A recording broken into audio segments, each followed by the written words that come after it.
Now we're going to test this to make sure it's working. Martin, was somebody putting up a copy of the presentation for Bonnie? Yes, Beth had, it's probably sitting on the Beth printer. will bring it in. Yeah, let me go check to see if she has that. Thank you so much. I'm sorry it took so long to come out. We had to make some few adjustments this afternoon. Oh, no, I just need it when I'm here. Okay, So yeah, I'll that's make sure. perfect. She should have copies for everyone too. But let me go make sure this is working. I'm gonna check with Caitlin, who's kind of our Zoom coordinator. And here's Raymond, the tour master here. All right, I'll be right back, guys. Matt, Raymond, nice to meet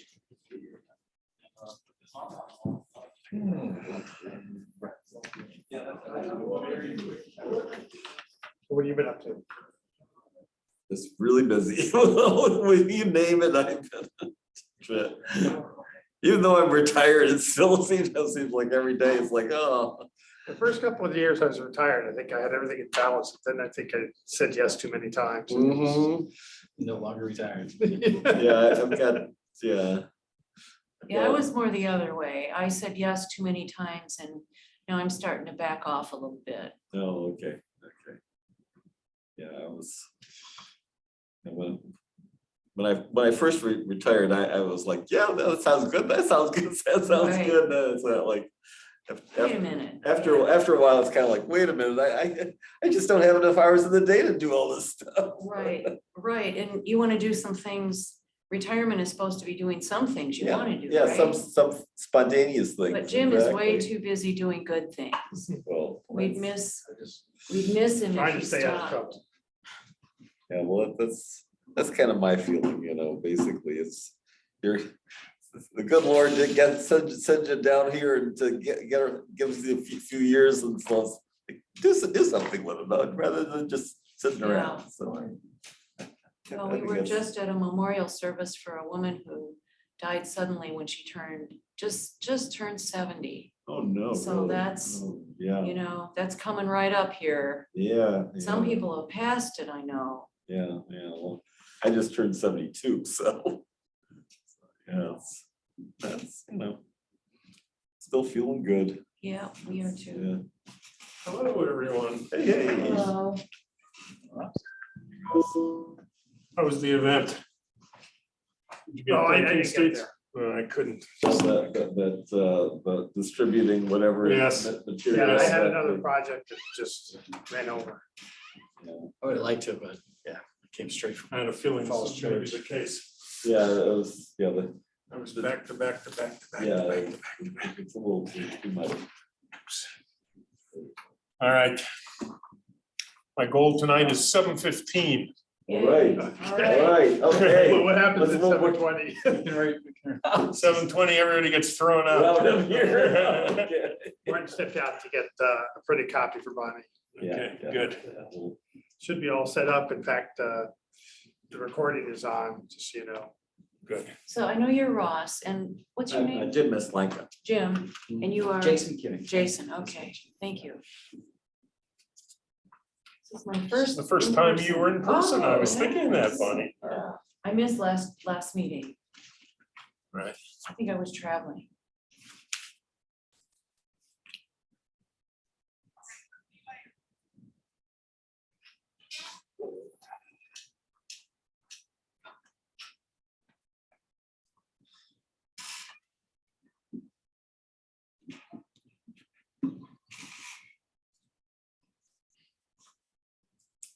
I wonder how many other people are gonna be here in person versus that away. Well, I know Yvette was gonna join the meeting at about 6:20 via Zoom. Zoom, Oh, but I okay. don't know. I hadn't heard from anybody else. Did you bike down? I did. Bonnie and I Bonnie came out of both? tandem. Did, so. yeah. All right. Okay, Martin, audio is Thank you very much. nice and clear. Bonnie and her husband actually run a tandem group. She's wearing a jersey from the group, and it actually meets on Tuesday night. Right, And so I'm giving up my bike hope- ride for this meeting, so Oh, it better that be. better be good, A yeah. lot of pressure. Uh-oh, I don't know, Martin. Jeez. Not too much Jeez. pressure. It's a beautiful day too. Yeah, it is It gorgeous. Did we already test the audio? Caitlin, can you hear us? I can hear you. I'm not sure if you can hear me. Yes, we can hear you. It's a little muted, but That is an agenda, certainly. Thank you. Okay. So I can go ahead and make the boardroom computer the host. okay, that works. Oh, that's why. And you should get a little pop-up notifying you of that change. Well, that's Yeah, we got it. We're the host. And can you talk a little bit longer? Test Yep. one. Okay, I think, yeah, we had the volume down, so I think it's better now. Yeah. that's good. Okay, I think we're expecting, 2 or 3. More people Virtual here, participants? or virtual. Yeah. Okay. Got a great contingent in person. This is exciting. over. I'm gonna have to talk to my female compatriots about coming in person, so I'm not the only one. So yeah, you should find more female Oh, compatriots yeah. to join Oh, you yeah. I see. on the committee. Yeah, we need to diversify the group. Wow, that's so- Oh, yeah, I have one other candidate. I need to reapproach her. I talked to her once about it.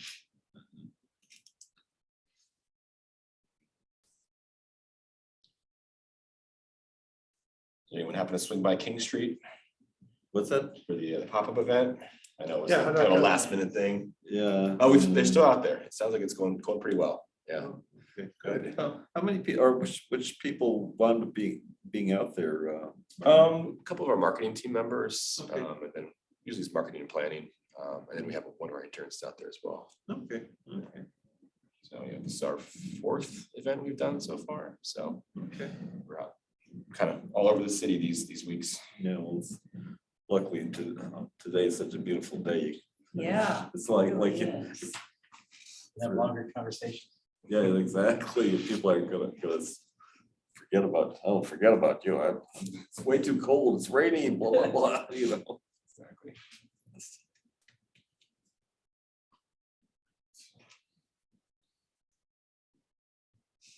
I believe Josh is going to be joining us in person as well.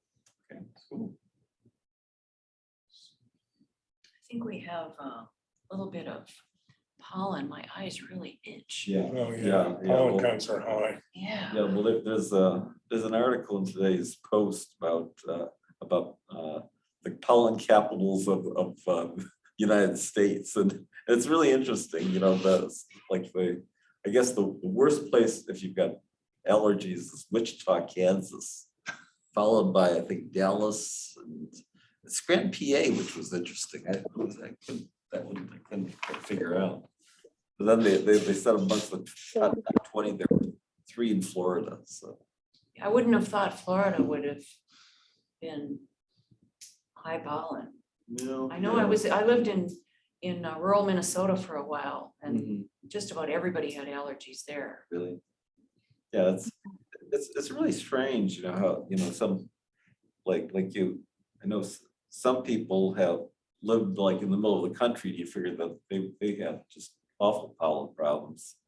And I know this one guy lived out in the middle of the country, and then he moved out to the West Coast. You'd think that would clear a lot of his pollen problems up, but it was just the reverse. When he was out in Oregon, he couldn't even breathe because of all the pollen problems he I was lived right having. outside of Phoenix for about 4 years, and I thought I was really fortunate because I do have a lot of allergies when it comes to pollen. Uh-huh. I was downwind of a orange grove.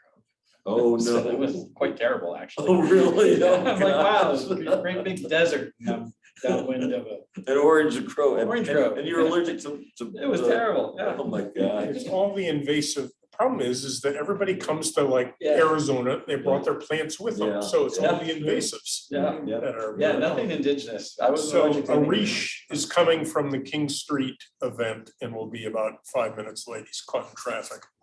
Thank you. Oh, man. How are you? Good. Yeah, that's just a tour from the- Oh, yeah, how'd that go? Fantastic. Awesome. Everybody mentioned those things. It's a very nice facility. Nice job here. A lot of pride in what they do here. Real effort electric buses Mhm, on the commission as well. So good. Oh, you got a printout? Yeah. All right. Well, How are you all? Do you have a printout of everything that you needed? I think it's It doesn't seem quite as. It's not as thick? Well, oh, they're double sided. Yeah, Okay. yeah, All right, then you're good. okay, thank you. Well, sorry for the waste of paper. Well, no worries, That was no my worries. my fault. I Get an extra copy. think Beth probably tackled it and you tackled it. Yeah, I didn't so see her, so I just went ahead and printed an extra one. No worries. Well, thank you. I appreciate it. You got it. Yeah, come on.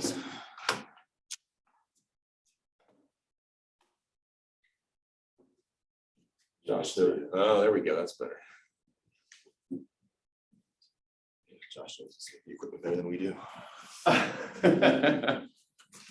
Got the board meeting in here tomorrow, so keeping the seats warm for them. Yeah. Yep, I need to be back here same time, I guess. Yeah. Days in a row.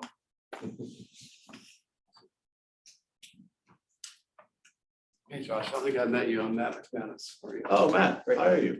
I'll see you. Oh, wait, I thought I saw you. It's got the nickel tour. It was fantastic. Okay, all right, yeah, good to see you. Welcome. And Matt's on Transportation Commission? Yes. You've been here, have you been here to the Dash facility before? One time, and I think the Transportation Commission were coming 2 weeks, but Yes. I've been waiting. That's Yes, that's right. I was gonna say, we gotta make sure you get a tour. I Absolutely. guess the Transportation Commission Yeah. really did a tour there. And Matt and I are both on the transportation. Yes, you are too. You couldn't stand to be away. could I you? know, what can I say?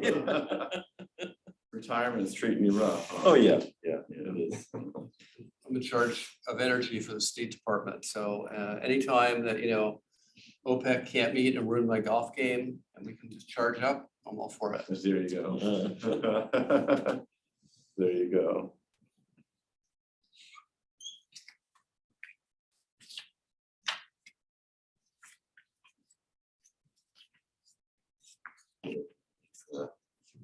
Jim, I just sent you that contact Okay, by thanks. text. Yep.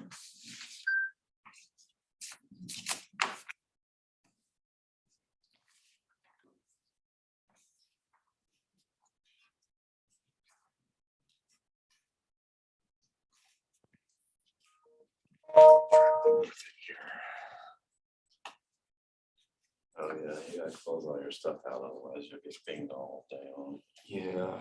Also trying to see if I get the PowerPoint slides up here, so I don't have to share my screen. Hello and welcome, Eric. Let us know if you can hear everyone in the boardroom, okay? Yes, it's great. All right, thanks.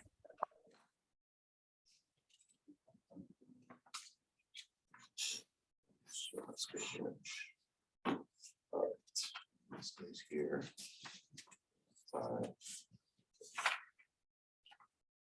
All right, it's 5:30. Erish is coming soon.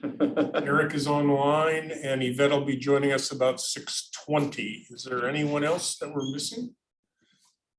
I don't think so. Well, welcome, everybody. We have a very packed agenda as usual for our meeting, and I'm cognizant of the comments made at the last meeting that we want to move this along, and I'm going to move it along. So we're going to be out of here no later than 7:15, if not earlier. So with that, Martin, may I ask you just to do a quick roll call? Sure. You'll have to forgive me, I am new at this, so I will do my best to fill Whitney's shoes in the near term. Let's see. I actually just lost the email that had the list, so. All right, I'll call the list. How's that? You got the list. Yes, I have a list. Oh my gosh. Okay. Jim Durham. There. Abdul Unabi. I'm not sure whether you'll be here or not. Arish, we're gonna wait on. Yvette is gonna come later. Jason. Here. James Mislanka. Here. Matthew McManus. Here. Bonnie O'Day. Here. Eric Van Horn. Here. Good. And Ross Simon's here.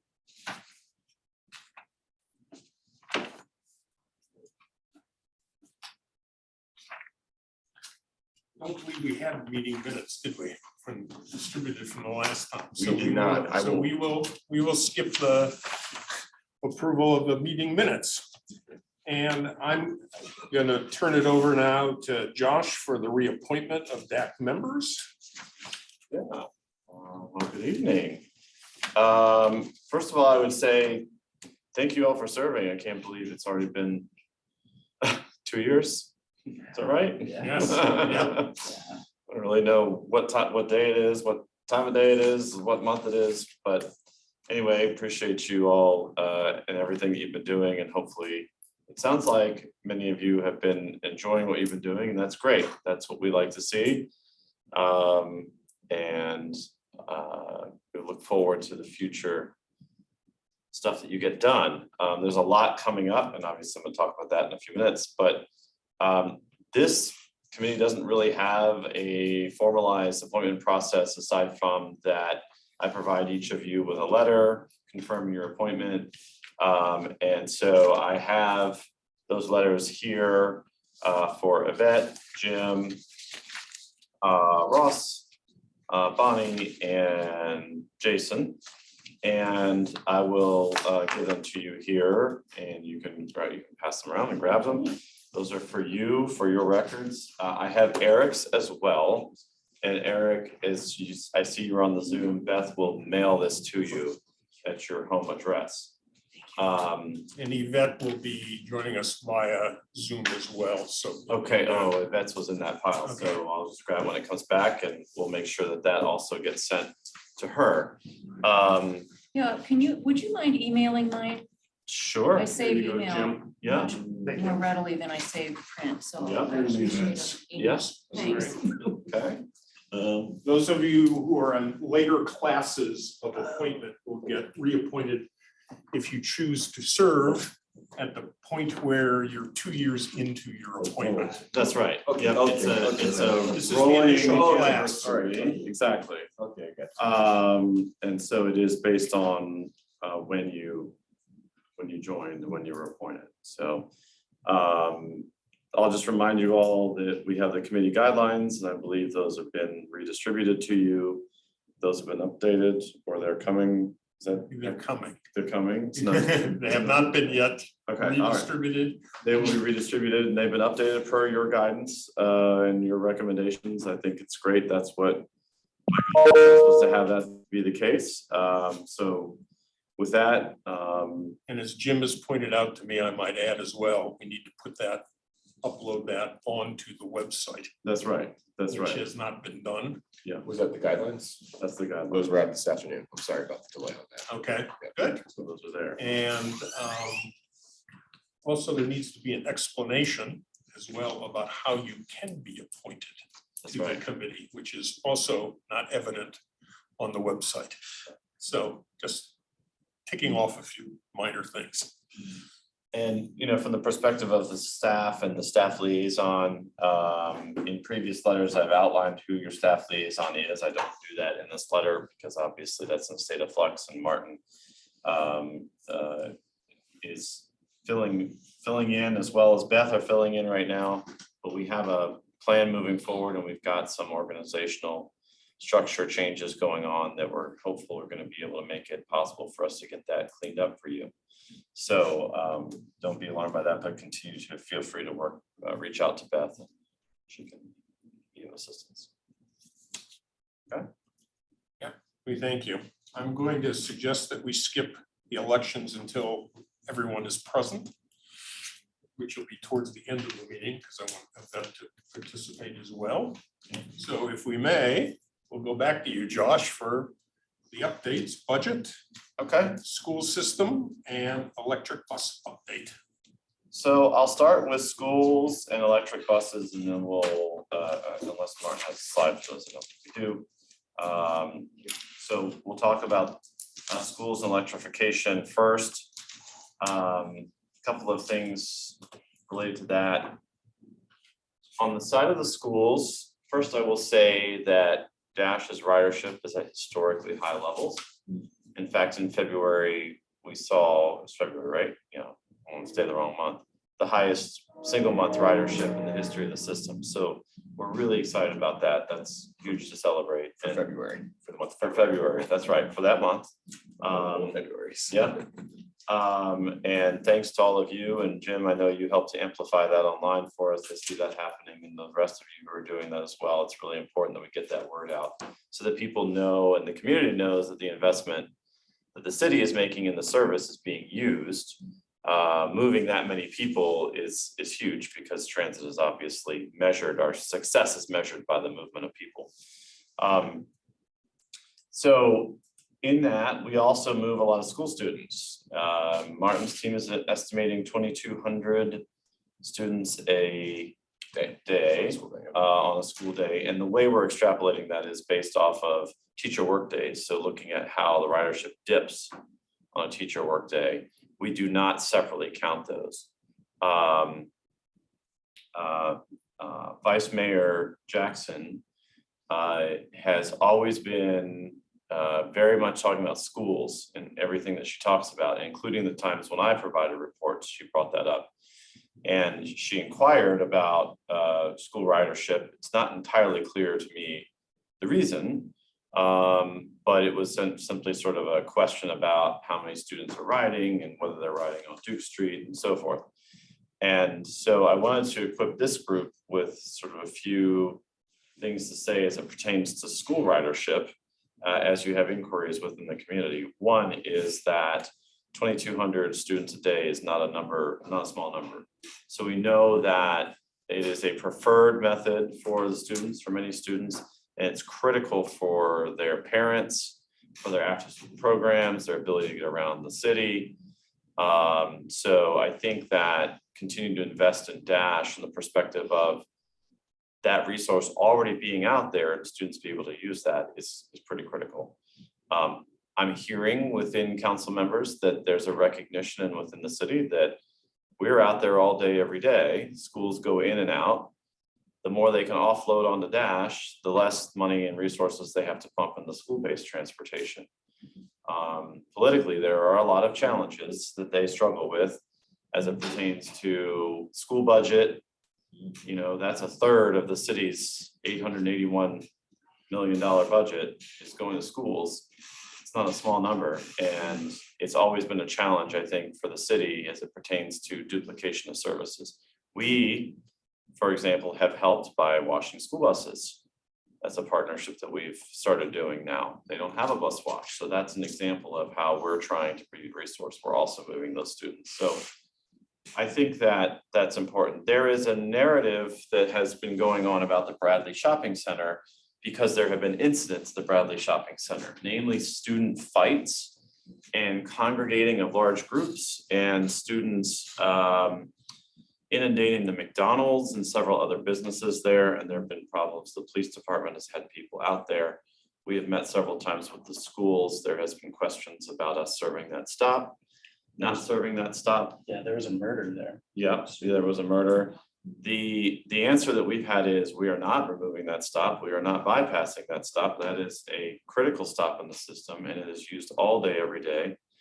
I was out there over the course of 2 weeks, multiple days, watching the movements. A lot of students walk up to that center.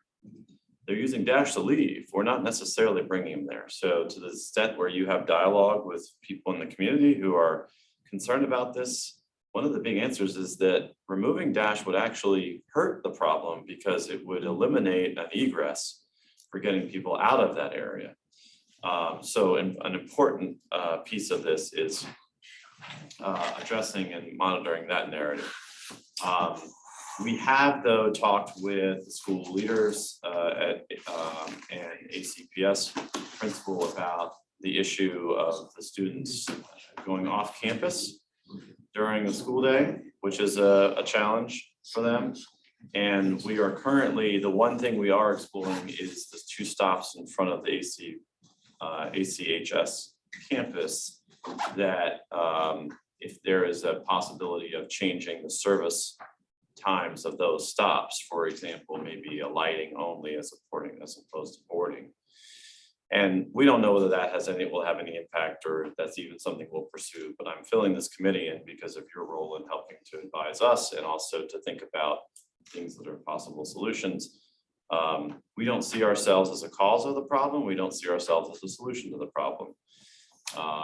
The problem with the student congregation is that they're not attending other programs, and those are challenges that we want to be a way for them to help get those programs.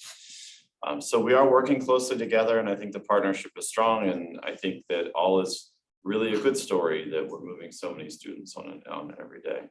So that's kind of a context of what's going on, but I wanted to fill you all in on that because there's been a lot of dialogue within the community about those challenges and those programs, especially at that stop. And I did mention it to the board, and the board agreed with me. It's a non-starter. We're not going to be eliminating or moving that stop. On the electrification side. Can I just ask a quick question? So on the high school side, since I actually walk that loop very early in the morning when students are coming, so I actually observe those students coming there. There's technically three places along King Street that they can stop for the school. So one is where the bus shelter is, which is next to the church. The next is the one that's right in front of the school. And then there's one that's maybe not even 2,000 feet, maybe even less from the front of the school. It's just in front of Chinkapin, right? So the interesting question there is, I see actually, just for your information, students spread out across those stops.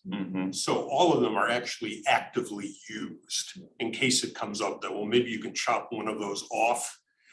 But you could also think about if you want to have boarding or just at one stop, you might be able to use the advantage of those three stops in a more creative way.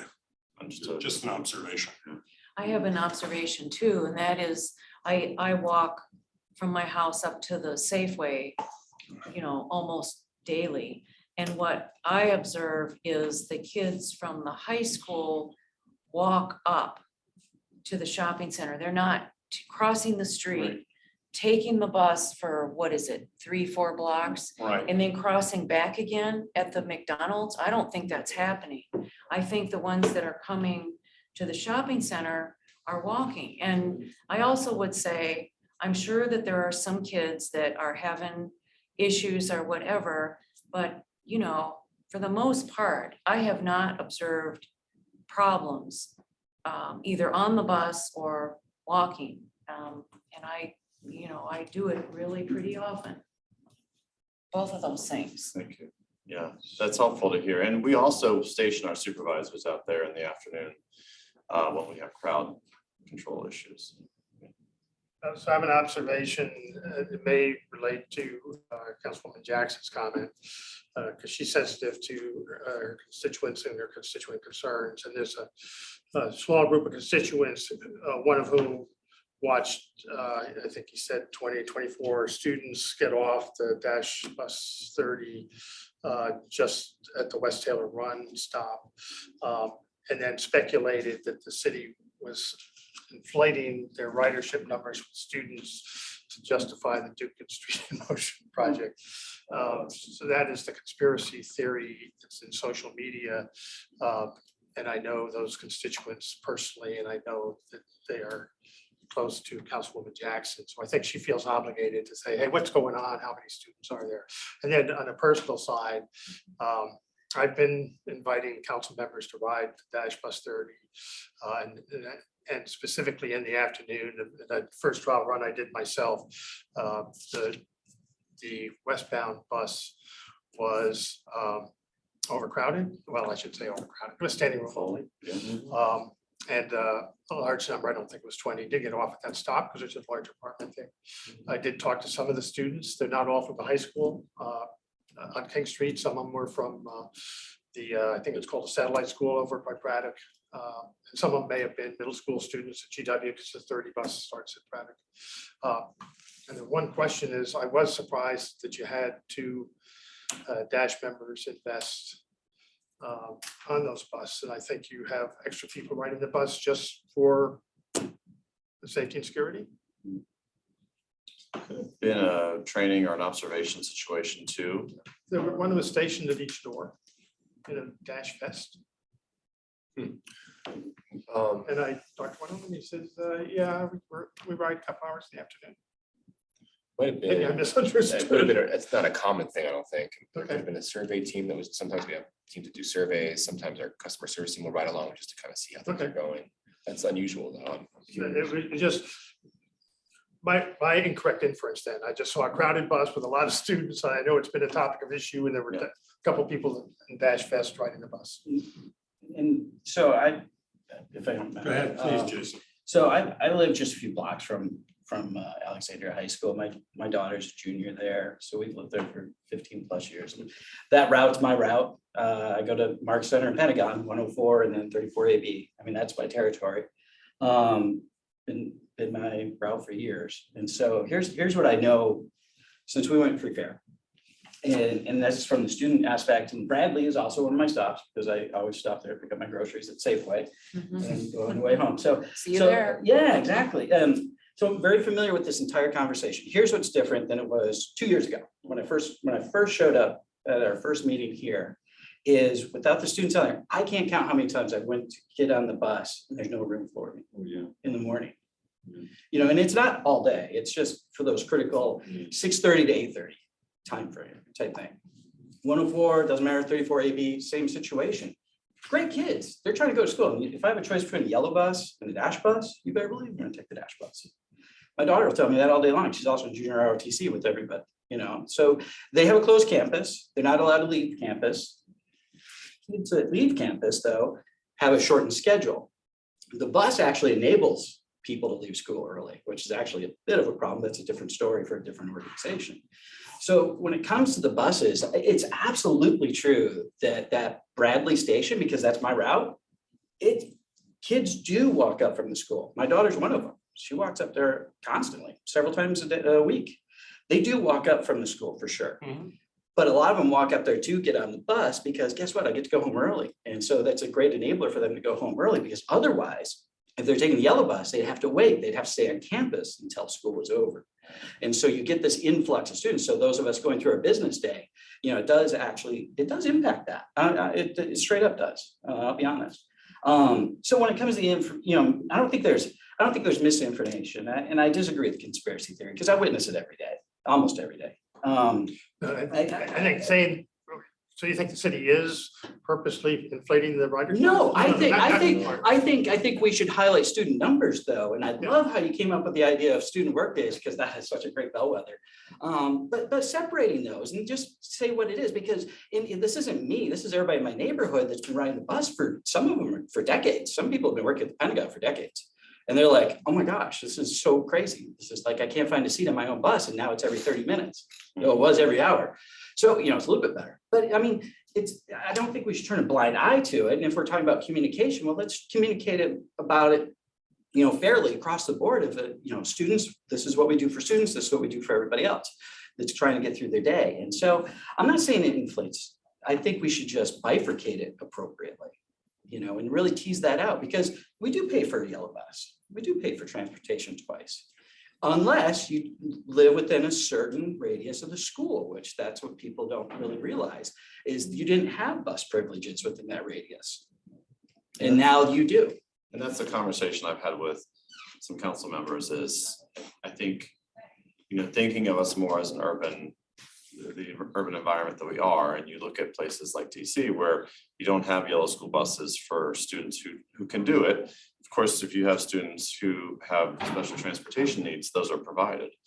But yeah, I think that, thank you for that. And I think that we'll continue to refine this number, but I think if you keep that 2,200 in the back of your head, that's at least a good starting point. It may be more than that, frankly. And the other, to your point about crowding, the other message we need to have out there is that we need to ensure that our capital program is funded so that we're continuing to get larger buses. Because the other thing that is a good narrative to have is that the most expensive part of the bus is also the most important one, which is the driver. You can double the size of the bus, it doesn't cost any more per hour to operate, and it carries twice as many people, which is why we have some of the articulated 60-foot articulated buses. What we were trying to do is trying to shift our capital strategy to have a little bit more of those in the fleet to address this issue. Yeah, those work out. And make sure that people know why we're doing that. And that's, the other thing we have to be careful of is we have to get ahead of that narrative that, oh, it's a waste because you're running a big bus and people will look in the middle of the day when it's quiet and it's empty. Again, it doesn't cost any more to operate that bus. It's no different, but you're building it out for your maximum load. So all things that we're looking at for sure. But thank you for those comments. I'll continue to work on the school piece. And I just wanted to equip you all with that information so that as you navigate those conversations. On the electrification side, we're continuing to advance our electrification goals. However, right now, we don't have the funds to purchase and replace our diesel buses with electric buses. We don't even have enough funds to replace them one for one at this point in the CIP. And the city manager has been talking and council has been talking about how the CIP itself within the city is unfunded and is beyond the funding capacity of the city. So alerting you all to two things. One is that we need to be aware of the fact that the city is dealing with having to figure out how to size down the CIP to make it something that they can actually accomplish. And secondly, that in the CIP, even as it is today, absent of electrification is still insufficient to maintain the state of good repair for the dash bus fleet. The good news is that we pivoted.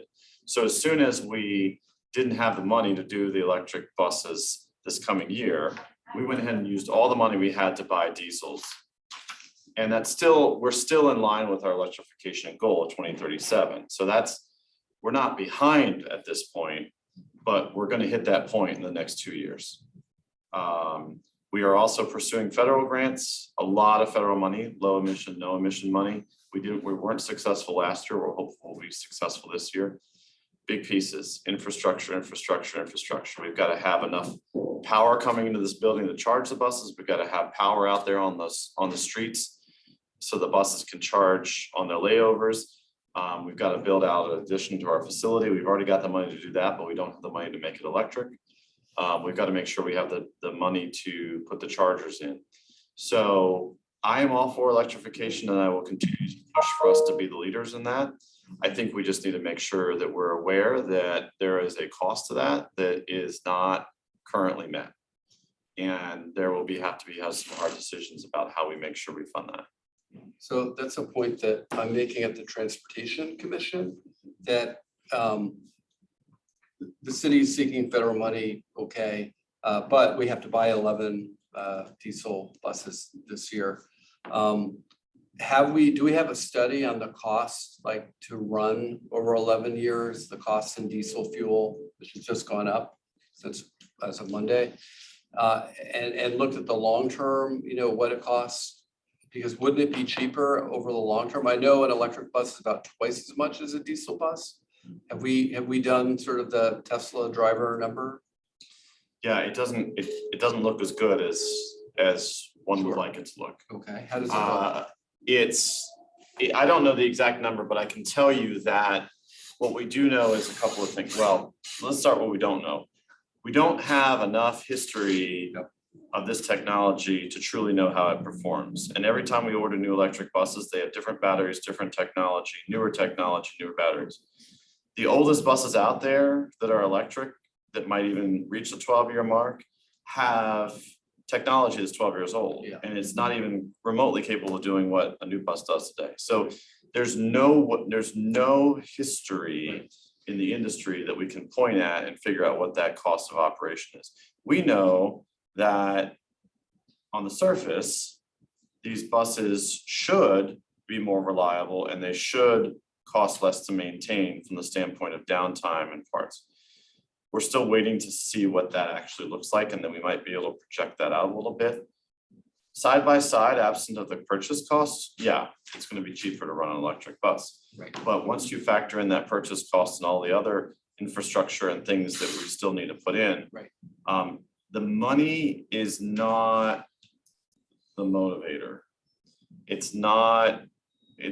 you can get there if you really play with the numbers, but the reality is this is about the environment, this is about sustainability, this is about knowing where the technology is going. Right. And it's also for us about recognizing that diesel vehicles have a lot of downtime because of their emission control systems. The number one thing our buses is down for is emission controls. And that's because diesel buses today do not put out the tailpipe emissions that the previous diesel buses did. In many ways, they're as clean as your car. Now, where's all that black smoke going? It's not coming out the tailpipe, but it's there. Right. It's still being produced. And so we spend an inordinate amount of time cleaning filters, cleaning clogged systems within the bus, dealing with choked up engines. And when the engine chokes up, it throws a code and it says, I gotta go back home. And it's out of service until maintenance can deal with it. And those are all the time, constant. And electric buses, that's not a problem. So in our eyes, that's a solution to our biggest problem. So we know that. But we're gonna try to get there. We're not there yet though. So, the city council being fairly progressive, $780 million budget. What I'm trying to do on the transportation commission, say, okay, this is how much money you have, not our call. But if you believe this is the way you want to go, then you have to reach in the city's budget and buy 11 buses at twice as much money and put your money where your mouth is on the clean energy transition. We're not. And that's for city council. But I think our committee should do that. And there's a lot of unknowns in the transformation and in the cold weather and all that. But this is really where the rubber meets the road. And I think it's fascinating. And I would just add, so yes, put the money there and those kinds of things. Right. There's a narrative, go after federal funds. There's so much federal money. That's the solution. Two things about federal money. One is Dash doesn't get $1 of federal formula money, and that's where most of the money is. Formula dollars for operating and formula dollars for capital. We don't get it, it all goes to WMATA. Guess what? Our ridership brings more federal money to the city, which then is shipped out to WMATA. So one of the conversations we've been thinking about internally is, should we find a way to get the city to be putting that federal money into Dash? Right. And then see how expensive that WMATA bill is that is currently helping to be paid for by the things Dash is doing to bring in more federal money. So people continuously don't understand that we don't get federal formula funds, which is a huge thing. I didn't know that. Yeah, so all of that money goes to WMATA. The only money we can go after that's federal is discretionary. And discretionary programs are exactly that. And guess what? Yeah, administration doesn't like our governor. Virginia's not in favor right now on the federal side. So with that being the case, we're probably in a bad spot. We didn't get it last year. We're working really hard to make sure we do get it this year. If we get it this year, we might not get it for a few more years. And guess what? There's buses that gotta be replaced every year. So it's not the solution. It can help, but it's not the solution. And how much are you paying for kilowatt hour, do you know?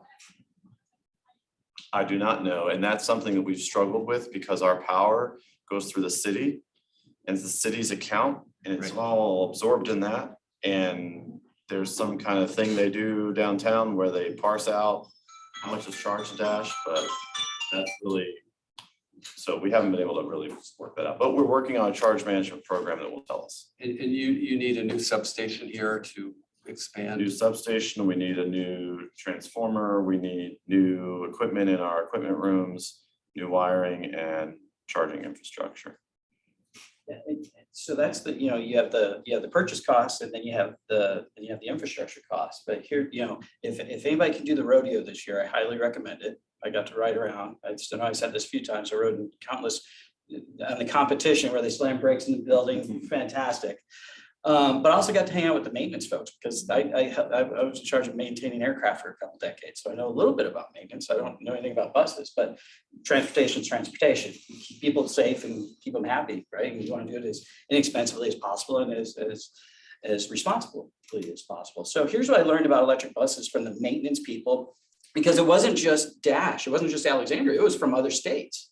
Like I forget who was there, but They're from all over the place for the competition here. Mhm. And so you had other agencies come in and they talked about electric buses. And I said, hey, what do you love about electric buses? What do you dislike about electric buses? They're like, oh, I love it because it's great for the environment. As a maintenance person, I don't like, because what they didn't work into the equation was the sustainment cost, which is about $50,000 every 5 years for a brand new battery. So each one of these needs a new battery, and it was about $50,000. And no one, he said, we didn't budget for that. So maintenance wise, it put more maintenance pressure on them because they had to figure out, go arounds and things like that. So it was an unfunded piece. So that's a piece, it's sustainment, just like with airplanes. Sustainment is actually more than your actual purchase cost at the end of the day. So you have to look past that one. So it's a dicey one. I'm with you. It's a challenge and that's a struggle. A lot going on, yeah. And this huge IRA has a huge battery. If you buy a car, does that apply to buying $200,000 bus? The Inflation Reduction Act? Yeah. No, the only money that we really have that we can go after is Lono. And bus facilities. And I think there might be one other, but we've been looking everywhere and it's just so much of it is consumer facing. Is it palatable or even permissible to seek private funding in the sense of either a partnership with somebody who wants to have their branding on buses, or I don't know what the fundraising ability of ATC is, but if there's the ability to issue some kind of debt that could be purchased by in the open market, or not in the open market, but a limited kind of offering that's made to private folks. Yeah, a lot of that stuff is going to happen on the city side as far as how they secure the money and what the sources are. As far as what we can do, we have limitations. There's always been talk about these leases. I always heard this term, like just lease it. That makes, you can buy the bus at the same price and then lease it and it makes it, but guess what? That's an operating cost. We haggled over $100,000 out of a $30 million budget with the city this year. So we struggle when we're thinking about adding leasing costs, right? So and the capital side is its own struggles, but the operating side is even harder. We do advertise on buses. That's a couple $100,000 a year max that we get. There's just not a lot from a public-private perspective as it relates to transit that can be done. And I think that I would wrap up my comments on all that just simply by saying that what I've been trying to make sure the message is, and many of you all have been carrying, and I appreciate that, and I think the city of Alexandria is recognizing that and leading the country in this, is that transit is an infrastructure. Stop talking about it as a business. The business partnership idea is great, and I'm not against that, but historically, transit has been viewed as a business. Make money, make people put dollars in that fare box. They got to pay the way, right? We got to make money. Well, if transit made money 50 years ago, it would have still been operated privately today. It didn't. Right.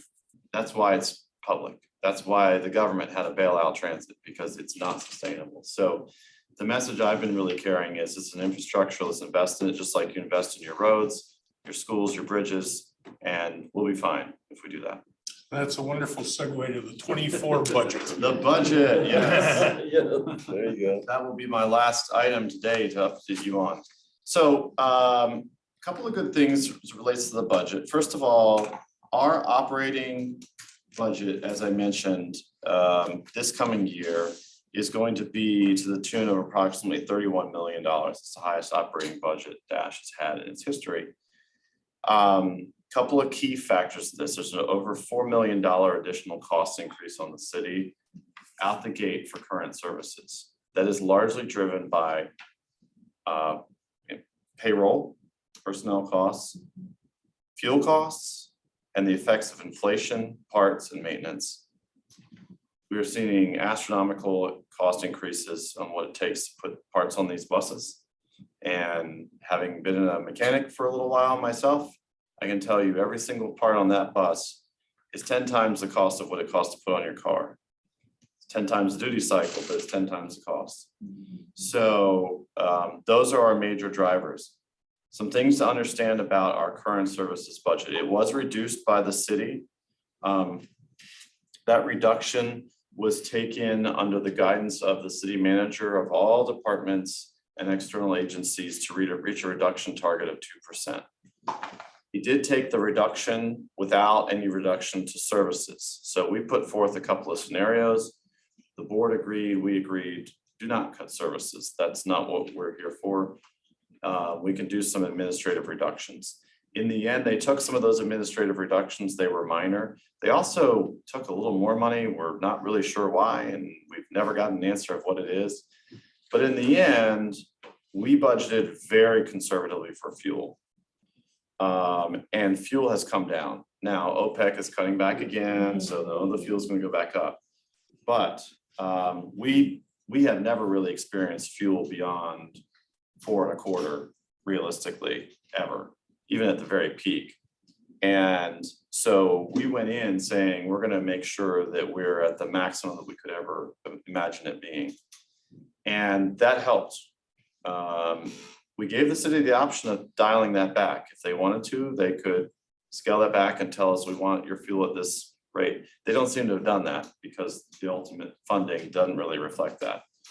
So we've rebalanced the budget. I'll be proposing a new budget to the board tomorrow. I'm giving them two scenarios. One scenario accepts all of the administrative reductions as were proposed by the city through OMB.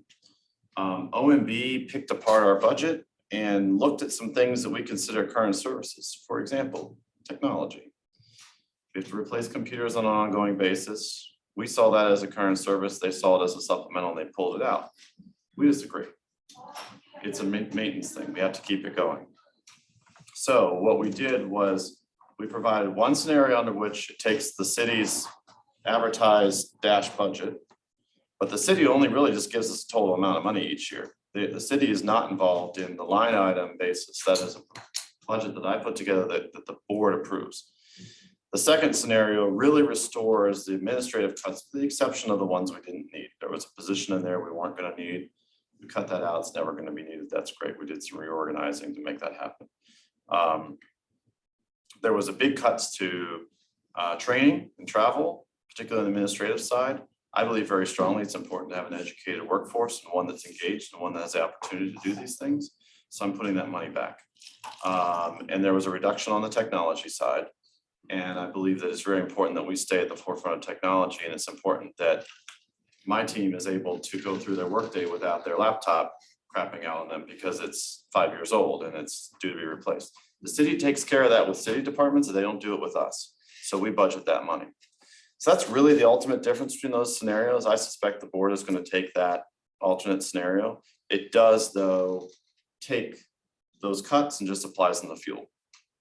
In the end, the fuel remains above $4 a gallon budgeted, which is more than we're paying now, but we could see that again, into the fall and into the summer months if OPEC continues to dial back. So I think we're safe and we're good. There are no supplementals to the new Dash network. Currently, there is a budget memo out there. Council has asked about that. We've sent them the information. Those supplementals are called for in the 2022 new network. And they may be considered in the add delete process. And I welcome you all to advocate for those as you see appropriate. But the message that the board sent, and I encourage them to send, was number one, thank you for funding our current services. It's the core and most important.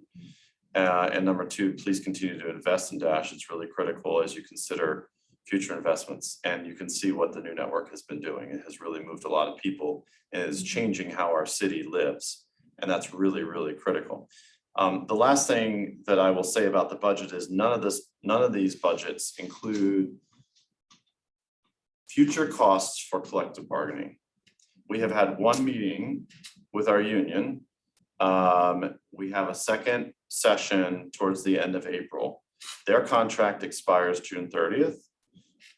We have a great working relationship with them. We are in year 4 of a 4-year contract.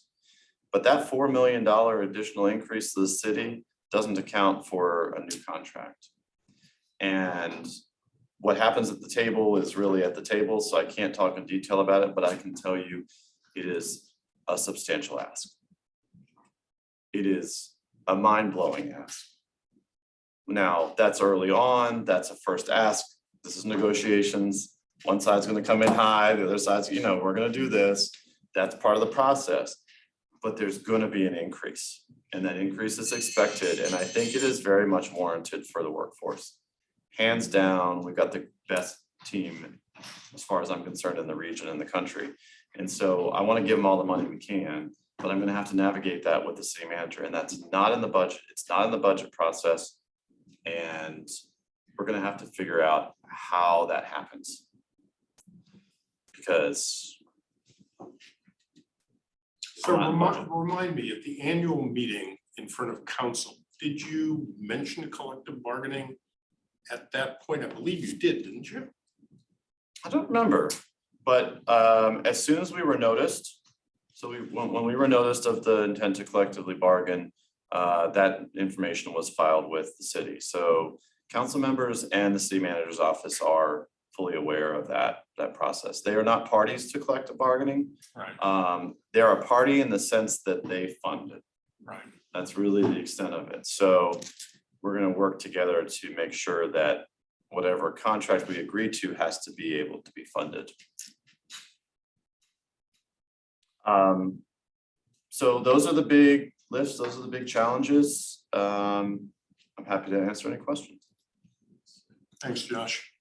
Josh, for the collective bargaining, is it strictly the drivers or are the mechanics also?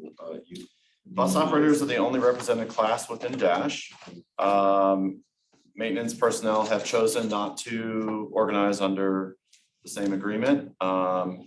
But as it pertains to how we treat our compensation is across the board. So we have to factor in adjustments to other areas, because otherwise what would happen is you would have an upside down situation. And so whenever we calculate the cost of a CBA, the union comes in and calculates it only for their members. Right, We calculate it for everybody. right. The cost on our side is a lot more than the cost they might. So, but I anticipate we will continue to be productive in the discussions, and I will keep this group informed if things start to go a little awry, because we will want to make sure that is navigated and you all are kept informed, as is the board, in the unlikely event that were to happen. So the labor strike? I'm not going to It's use that possibility, term okay. right now. Right, yeah, okay, sorry. I mean, there's inevitability that you always have that possibility, but no, I'm not anticipating any kind of work stoppage or anything like that, but I can't see the future. So in the event that there was an impasse met in collective bargaining or a notification of a work action, then certainly we'll make sure that you all are kept informed of What's that. the hourly rate of a driver? Oh, gosh, it changes every year and it steps up depending on how many years you've been here. 20, Average is about 28, 29 yeah, across the whole spectrum. Yeah. But starting is obviously much lower, it's closer to just over 20, I think. you're probably in it more often than I am. A little bit, yeah. There's a table on our thing. Very complicated. All right, thank you, Josh, very Thank you. much. You're Appreciate the welcome. update. And we will send these other letters, and I appreciate you all continuing to serve, and as we can be of continued assistance to you and what you're trying to do here, please keep us informed. All right? Thank you. Thank you for your leadership. Appreciate it. All right. Martin. Did you want to, okay, just go straight ahead with? Yeah, I think so. I'm waiting to see if Yvette will get on. So she is on. She's on. She's on, yeah. Oh, welcome, Yvette. Oh, hello. Can you hear me? So since we're at the end of the first 2 years of chair and vice chair, well, technically Jim is filling a transition role as vice chair, since the vice chair got promoted to the board of directors and resigned. We need to have an election of chair and vice chair.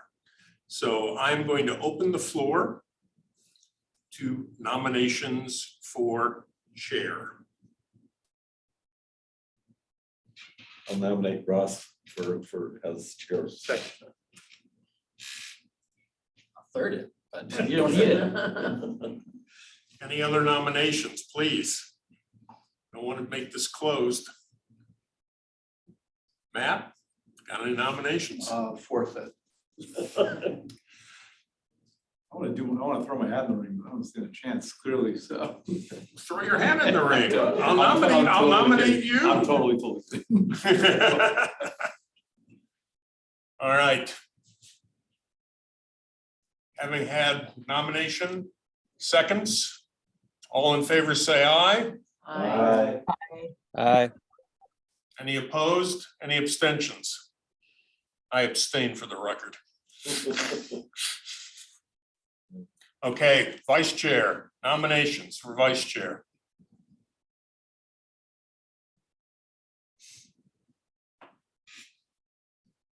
I nominate Jim. Second.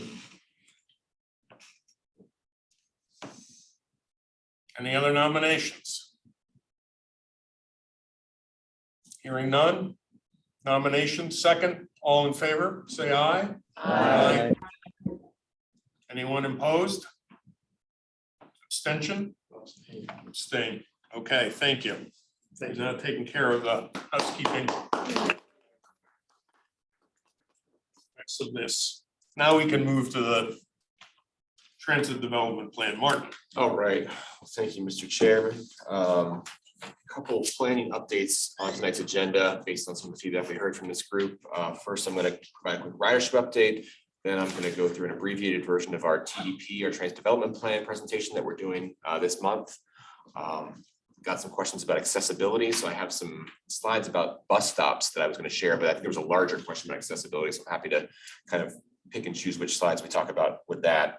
And I think there were a couple other odds and ends that questions that came in, so I'm happy to answer questions at the end as well. So. Is this what you're looking at? Yes, that is Thank correct. you. So yeah, just a very quick ridership update. As Josh mentioned, things are going really well on the ridership front. This graph, I can't remember if you've seen this before, but the very light gray, the background light gray is kind of like some skyscrapers in the background. That's our pre-COVID seasonal month-by-month ridership levels that we would have seen in 2017, 2018, 2019. And this is just month by month for the last 7 years, basically. The red bars are the first 4 months of COVID. So you can see how much we went down there in March and April of 2020. Dark gray is the first full year of COVID. And then the green bar is FY21, which is last fiscal year when we launched our new network. We used to have labels on this graph, but this green bar right here is when we launched the new network and free fares. So you can see that we trended upwards. Omicron got us in January and February, but we continued that resurgence. And in this current fiscal year, it's showing the blue line at the top. So you can see that in September of 2022, we had our best ridership month in over 7 years. And then as Josh mentioned, our February numbers are the best of the 39 Februarys that Dash has had. It's been around. This was the best February we've had. So really strong ridership growth as a result of new network, free fares, COVID recovery, all the above. So happy to report that. Any questions on the ridership front? I had one, Sure. and I may have read this wrong, but in the TDP, it looked like the ridership numbers for, I believe it was 2018 maybe, or 2019, were higher than they were in 2022. And you compared kind of 2022 to 2021 and said there's a great increase, which of course there would be because 2021 was pretty much in COVID. Right. So am I reading it wrong or right, that the ridership it was either 2018 or 2019 was higher than it was in 2022, even with the free fare? Right. So I'm pulling up the exact graph that you're talking about here. It's on page, I don't have it shared, but so the TDP looks at the previous fiscal year. So when you're looking at those numbers, FY22 would be basically July 21 through June 2022. So that's about that's like 9 months behind. Right. So that still includes a good chunk of COVID. So that's why those numbers aren't quite as high as the ones that I'm reporting here. Okay, that makes sense. Yeah. So these are probably the best numbers to use. They reflect the most up-to-date data. Okay, thank you. Sure. Okay, moving on. This is all the slides from the community meetings that we're doing with our transit development plan. I'm gonna give an abridged version, trying to keep Chairperson Simmons' commitment to that 7:15 end time. So basically the TDP, for those that aren't familiar, is our annual plan, our transit development plan that we go through each spring. It kind of outlines what we're trying to do from a service and fare perspective for the following fiscal year. In this case, we're talking about FY24, which starts July 1st. The contents you can see there include some kind of overviews and how we're doing in terms of performance. But the real meat of the plan is the service and fare change proposal, specifically for FY24, the upcoming fiscal year, because that's tied directly to the city budget. But also we do have some plans in there for the out years, FY25 through 29. And the full plan is available at dashbus.com/TDP. And this does require an extensive public outreach process. And I'll talk about that a little bit more, but at the end, we're hoping to get board approval in either May or June. And that's really the final step. What's your overall budget, your total budget? So it's about $31 million for FY24. So about 10%, you're losing about 10% of your budget by allowing people to be free, even if you charge $1 and you put 4 million rides-ish. So that's a pretty complicated question because there's a lot of factors that influence ridership and if it's free or not free. Yeah, I think there's a big difference between if you charge $1, if you charge any money at all versus free, it's a big difference. I think people are much more likely to ride if it's free, and if it's a quarter or $1, that makes a big difference. Just being able to step on the bus without having to worry about do you have the right app or the card or whatever makes a big difference. But just to kind of step back, your original question, pre-COVID, we were making about $4 million in annual revenue. So that's, like you said, about 10%. About 10%. Yep. Okay, so just a snapshot here that again, these are FY22, so the numbers are a little bit outdated. About just over 290,000 hours of service, 2.7 million miles, 3 million boardings. We expected in FY23 that'll be over 4 million boardings, but you can see the on-time performance is a little bit down from what we had during COVID, but still above our 85% threshold. And you can see we're proud of the access we're providing to citizens. I do highlight the increase in missed trips. That has since been mitigated. We've been able to be much more aggressive in our recruitment, and we're almost fully staffed on operators now. And that was what was causing the missed trips in the last year. Sorry, do you know for the on-time performance metric, roughly what that looks like? I mean, is there kind of like a plus minus X percent? So if a bus arrives no less than 1 minute early and no more than 5 minutes late, it's considered to be on time. Oh, that's pretty tight. Okay, well. Yeah. So you count the early departures in your on time? Yes, if they were to leave us, if they're to leave a stop 2 minutes before they're supposed to, that would be considered not on time. I see. Okay, thank you. Yep. Okay. So we had two scenarios that we presented for FY24. One is the baseline current services scenario, which aligns with the current city budget, what we've got in there. A couple of the assumptions there, we just assume that free fares are continued. The grant funding that we have stipulates that we go fare free through FY25. So that's pretty basic. We are looking at a lot of bus stop improvements that I can talk about a little more later. And then lastly, the 395 commuter choice program is a huge part of what the funding that we get for our lines 35 and 36. So I just wanted to highlight that briefly. We are assuming that we would continue to receive funding. This is a grant program that uses the 395 express lane toll revenues. A portion of that revenue goes towards transit projects that are able to reduce SOV trips along that corridor. So every 2 years, we have to reapply for funding for these two lines. We've gotten them for the last two cycles, so the last 4 years, we've been getting funding on these routes. But we do have to go through this process, and there is a public outreach component to it. It's managed by NVTC, the Northern Virginia Transportation Commission. So next week, they will be coming out with their staff recommendation for which projects will be funded. I can tell you that this year is by far the most competitive year. I think they had $88 million in requests, and they only had about $48 million to dole out. We are looking for ways that we can give ourselves an edge. We think our projects have been performing really well. The line 35 is one of our biggest success stories from the new network. We're seeing almost 5,000 boardings a day on that route. So 36 is doing very well too. So we're going to be looking for ways to engage the community and have them get involved in that NVTC outreach process. And this group as well would be welcome. We'll distribute the information when it comes out if you want to provide any sort of input on that as well. So what's the relationship between the commuter choice grant and the 35 and 36 buses. I Right. thought commuter choice was, like a special bus that went to the Pentagon or something.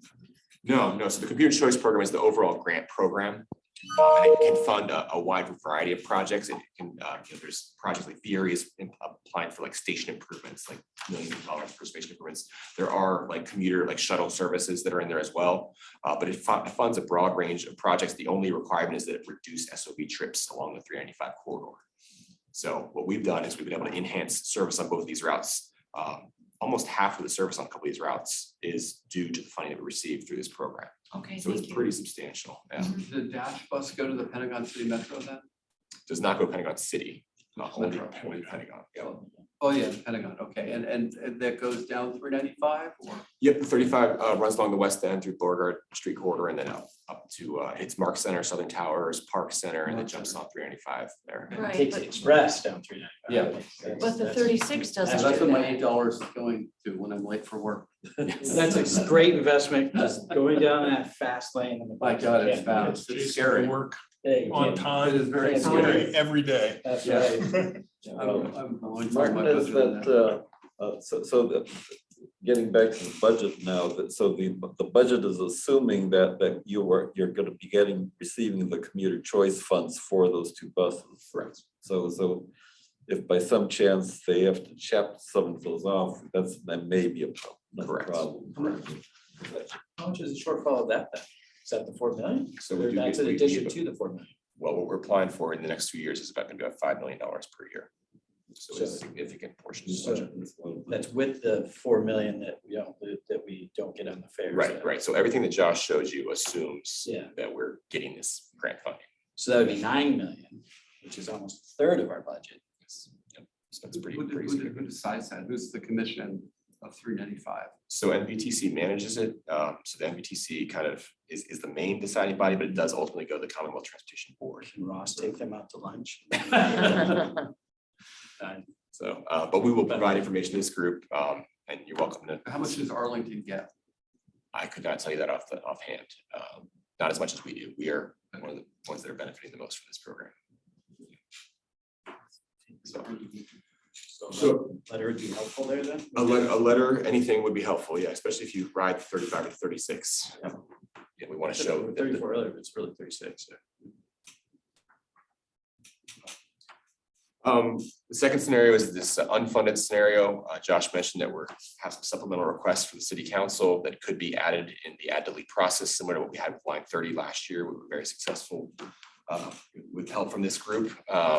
So we're pursuing a similar tactic. We want to be kind of cognizant of the fact that we're asking for a lot, even our current services increase. So we kind of reconfigured the order of these. The top two that we're asking for are smaller improvements for Sundays. Connecting to Potomac Area Metro, want to increase the frequency of those two routes by 33 and 34.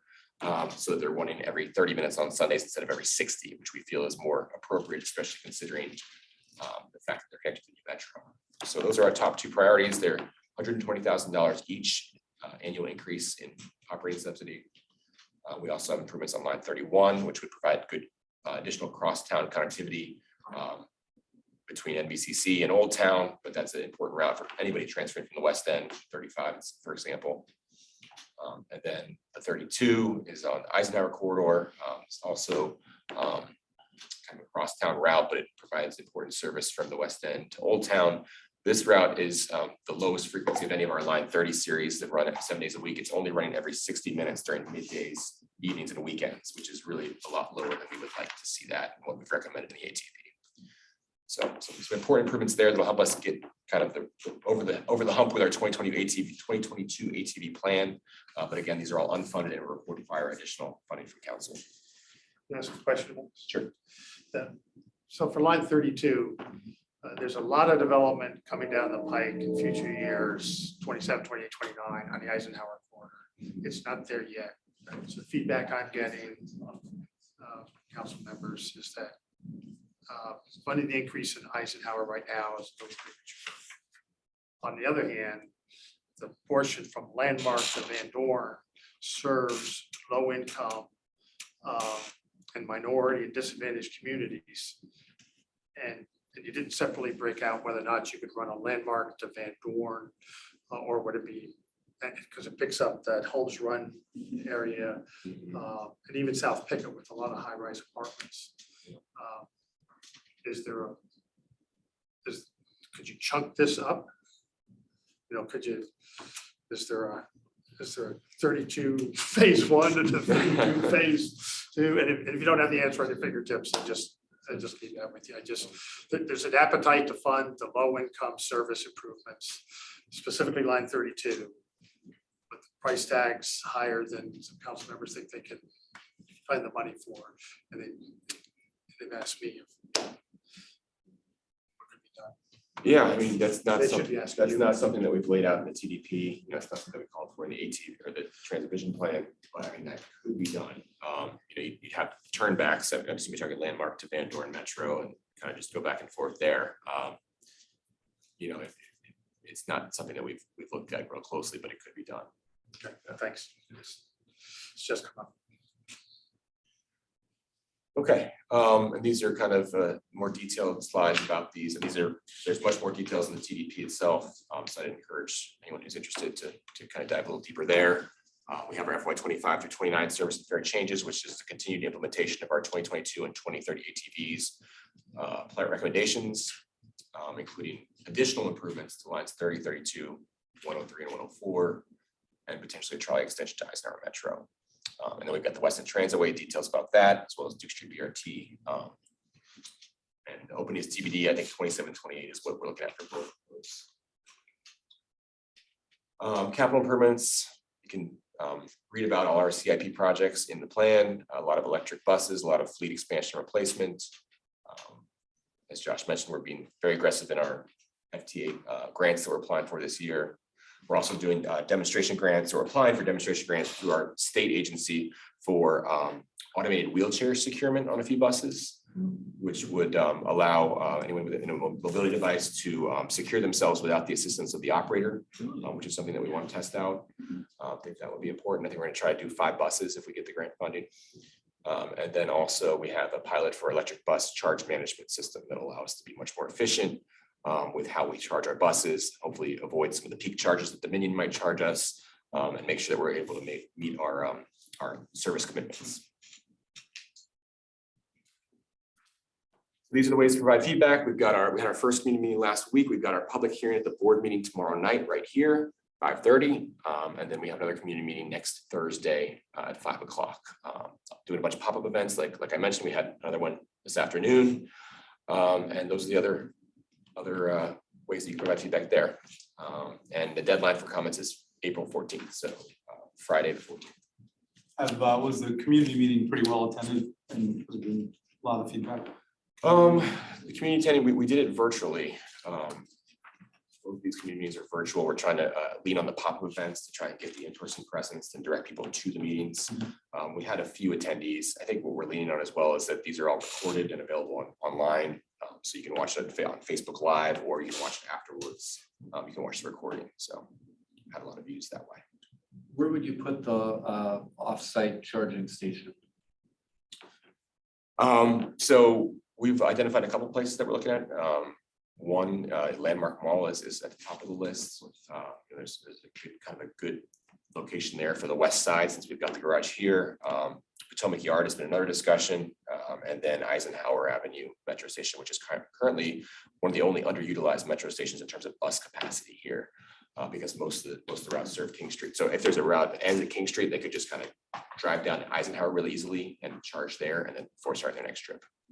Can they go all day without charging? No. Currently the range varies. Usually it's a lot lower in the winter because of the heating requirements.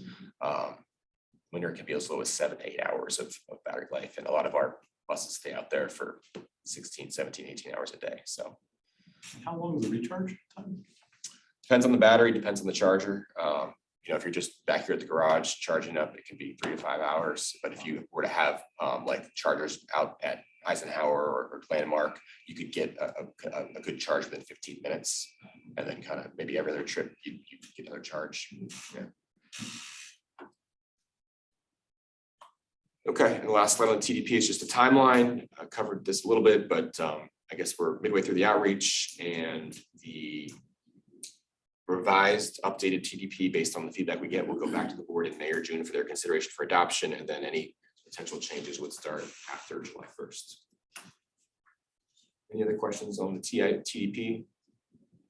Yvette or Eric, either of you have questions? None for me. Yeah, I'm just curious how, I don't know if it's mentioned before, are we doing anything to mitigate the staffing shortages? So yes, the last year, we've been really working to increase our recruitment. This has been the staffing shortages is not just a Dash issue, it's a nationwide issue. Every transit agency around the country has been having shortages of CDL drivers. So we've done a lot of, we've done job fairs, we've done signing bonuses, a lot of active recruitment. And through those efforts, we have been able to, like I think I mentioned this before you came back on, or came on, Yvette, but we are almost up to fully staffed now. So we think the worst of the staffing shortages is well behind us. We're going to be pretty much fully staffed, I think, within the next 2 months or so. I have a comment and a question. Sure. My Please. comment is, I actually read the document. I thought it was well put together, easy to read, and, you know, not terribly long, which is really, you know, I learned a lot. I enjoyed it, and I thank you for putting it out there. I'm wondering if it's appropriate for this group to support the FY24 unfunded ATV scenarios as outlined in this slide. Is that something that this group could do? It could if there's a consensus. This brings us back to last year. Right. Where we had this discussion. So are you formally proposing this? I would move that this committee support the FY 2024 unfunded ATV scenarios. Is there a second? Second. Discussion. Can we just pull that slide up again? Oh, yeah, sure. Thank you. I'd like to speak in favor of the motion. I'll just say that as a bus rider, service every 60 minutes is basically not adequate service. And people won't plan their life around a bus that comes once every hour. So if we really support, you know, these lines and want an all-day service, particularly for low-income people that don't have a lot of options, it's got to run at least every half an hour. So, and I also feel that this is a Dash advisory committee, and if we can't support enhancements to the Dash service, then, you know, I think we need to examine our purpose. So I really support these increases, and I hope you will too. Thank you. I'll second the motion. I agree. And one of the things to get people out of their cars, and I noticed this on the 28A, I'm gonna do a LinkedIn post where, you know, I took the 28A to City Hall because it comes every 12 minutes in front of my house. I probably would have before, but you know, every 12 minutes, that takes you right to Old Town. That means the propensity of you hopping on the bus is much higher. So if you're disabled or you rely on the bus or you can't drive, you know, you can't do it on every route, but if you're serious about making bus a viable option, more frequency is like a proven way to get you out of your car. So, I'm sorry. Go ahead, Jason. please. Martin, 32, you know, like you said, that's our lowest. If I remember correctly, when it comes to what problem are we trying to solve with this 30 minutes? And I appreciate the intent, but like, I mean, is there any numbers? Like, what does what does the 30 minutes do for us when it comes to providing more? Well, like the two previous speakers had mentioned, you know, frequency is the most important important factor in whether someone will use a service. That's what our surveys have shown. When we look at why people are riding more, this historic ridership, increased frequency was the highest factor. Free fares was below that. Other things like increased fuel costs and environmental concerns, they were there, but much lower than increased frequency. So frequency really is king. The reason why, and I apologize, sorry, the reason why I bring it up is being on 104, and we were at 20 minutes right before COVID, not 30. So we took money from 104 that was feverishly used in the morning and afternoon, midday, a little bit different, feverishly used. That capacity was taken, like we cut muscle to put it into lines that are seldom used. And it's just me being selfish about 104, but I mean, I feel just scratchy taking good money that should be put maybe even more back on 104 and fussing up where we don't know if it's going to do anything. It could do something. I know for a fact 104 would do better just because I'm on it. Where does 104 go? I was just gonna ask, Mark, you have a slide that shows. I mean, seriously, I mean, it's Is that every half Let me see if it's every half hour. It used to be every 20 minutes. Now you can't get enough people. I mean, there's too many people. That's the abbreviated version. And then you throw the students on there. So we have capacity issues, and then we're building up, we're improving capacity where it could help out, it could be beneficial, but for a fact, we've cut muscle in other places. And I would much rather move money to those areas. And it's not that I disagree with, plussing this up, but what's our priorities, I guess? Because there's a need for sure. Quantifiable need, but you have the numbers. I mean, you know more than I do. Yeah, I was about to pull up the TDP does have some route by route breakdowns in terms of ridership and ridership efficiency. And I was trying to pull that up for you if I can get there. I want to raise just another issue, just in terms of credibility of this group. So we heard the question of the capital improvement budget needs from Josh. We heard about the operating budget problems that exist right now. And then we have, of course, this issue, right? So I'm trying to integrate them in this conversation in a way. My concern is by going all in on all of these things, we undercut the message that I think we want to send, which is, first of all, let's maintain quality service that we have in our system. Second, let's make sure we have appropriate maintenance money, the ability to acquire new equipment that's desperately needed, including electric, to make the conversion, and maybe, I would argue, one, maybe two improvements here to do this. Because I think if you try to push it all as a group, I think they're gonna laugh at us, to be honest. I think they're gonna say, you're just asking, you're being unrealistic. So I'm trying to be somewhat pragmatic in my thinking here about really, as the writers, representing writers, what are we trying to accomplish here? That's a friendly amendment, my second. What would the amendment? I wouldn't, just to continue the discussion. Yes. You said maybe we should recommend one or two. I would just, and I get what you're saying. The total is 1.6 million. And I think what I'm hearing you say or suggesting we might say in a letter is fund at least a portion of the supplemental without specifying a number. That is correct. Okay, I would accept that as a friendly amendment. Is there agreement? Yvette, Eric? I'm in agreement. Same with me. Okay, so we will compose a letter.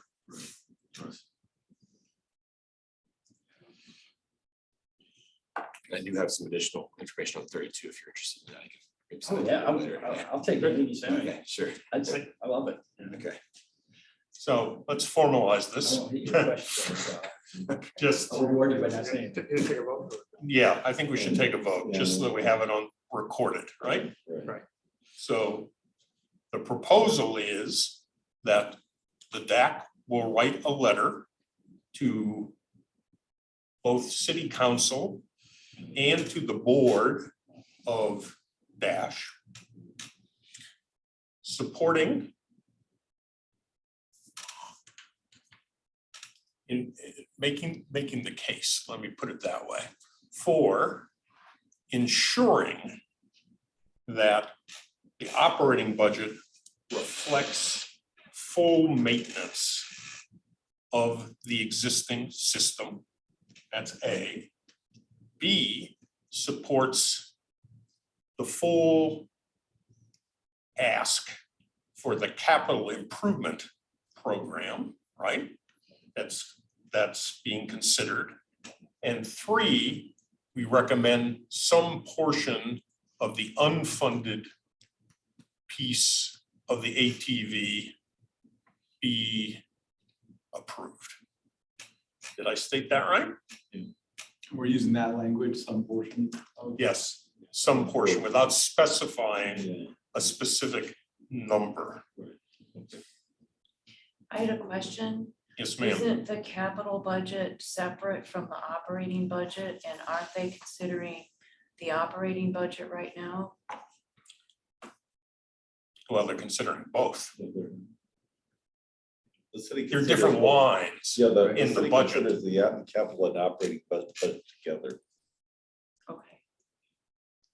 So just going back to the some portion, I want to make sure I understand. Are we essentially signaling that, look, I think this is part of the discussion we just had, but are we essentially signaling then that, look, this committee thinks that not the entire slate of improvements recommended should be adopted because of the arguments for redirecting money to other lines, to maintenance, et cetera. Okay, but we're not getting into specifying, right, which of these, okay. Yeah. Do we want to be more explicit about that in terms of saying that we're purposefully saying it's some portion because of concerns around the fact that, it's all right, I don't know, I'm following procedure, I'm just throwing out. Go ahead, questions please. here. But you know, I don't know if that's really what we're trying to say. Should we be more explicit in terms of saying that the concern is that by funding all these lines, we're taking away from, or not prioritizing, I should say, other things that should be prioritized. I love the way Ross framed it in the beginning, the preamble. It was like maintain the quality. You know, I think that's straight. It's a strong message, if you ask me. We want to maintain high quality. Like, we know we're high quality, but we want to keep that. And this is what it's going to take to keep that. You should have a new computer every 5 years at least, you know? Right. And that's, yeah. If that's what you're, or you want to go a little bit more granular? I totally support the high quality, the maintenance, all of that. I'm just talking specifically about the notion of saying. I think we want to avoid being too prescriptive here. I want to give them a little bit of flexibility to make some decisions here. Yet offline, I am quite confident they're going to ask people who are knowledgeable, which of these do you believe should be funded and why? And then we'll let them make their judicious decision. And just to be clear about what I'm saying, I'm not actually suggesting and don't think we should try to enumerate which ones we support and which ones we don't. I'm just saying, do we? Yeah, no, I think that makes sense. Okay, yep. Okay, Okay. all right, so that's the proposal. Is there a second to that proposal? I'll second it. All right, all in favor? Any opposed? Any abstentions? Okay, so a letter will be drafted to go to council on behalf of this committee and to the board of the Alexandria Transit Company. And one more question, does that have to be drafted by Thursday? Isn't Thursday, there's a deadline of all the budget what amendments that have to be thrown in, the adds Proposals and have to be deletes? submitted by council members by no later than Thursday this week. So it would be helpful. Get this letter in. 24. Yeah. You know, So we need to draft this. Basically draft it tomorrow. Yeah. It goes in Thursday morning, I think.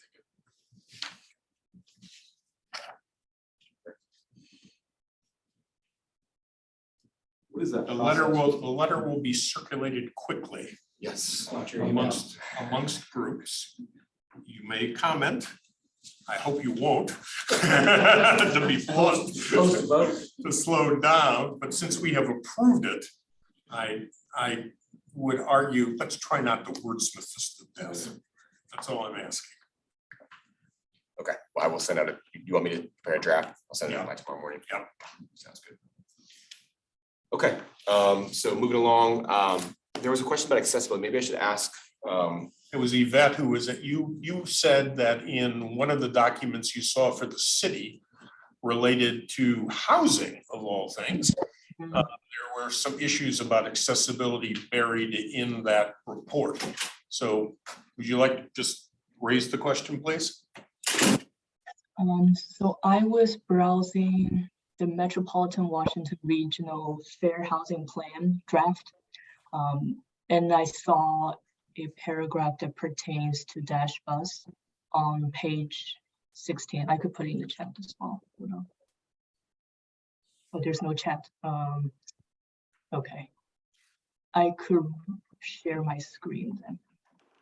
Oh, can I share screen either? Okay, I'll just read it out loud. Sure now, you might be, you should try sharing your screen now.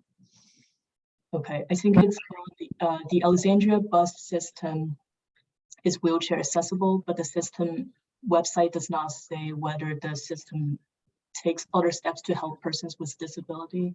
Let me see if I can copy paste it in. Okay, so it should be on page 90 actually. Yeah, it was just a shout out from this regional Washington Regional Fair Housing Plan, and I thought that it could be an area of improvement. It sounded like we already have wheelchair accessible put in place, but we just need to make it known. Right, maybe some sort of note on the website that indicates that we do meet ADA accessibility requirements in terms of, stop enunciation and, it's certainly something that we could add. Yeah. To look at some of the other examples they've shown there and see what they're talking about with those. Yeah. Yeah.